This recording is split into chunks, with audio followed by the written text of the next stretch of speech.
Assalamualaikum. Kalau perut selalu sakit, asid naik ke tekak sampai tekak rasa masam, tidur malam pun terganggu, tu antara punca-punca gastrik dan GERD.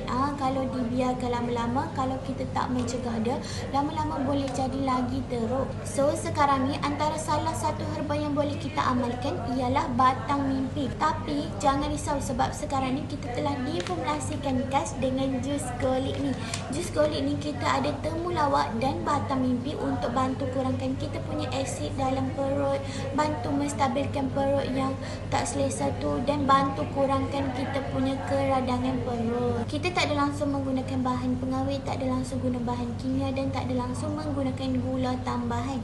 Jus kita ni jangan risau sebab dia telah lulus ujian makmal. So tak jadi masalah kalau nak amalkan hari-hari. Nak amalkan dia pun senang je sebab tak payah bancuh, terus koyak dan boleh minum sahaja. So kalau berminat nak try ikhtiar dengan kita punya jus ni, boleh je komen nak golik dekat bawah. Nanti kami akan bantu terus. Okay, bye.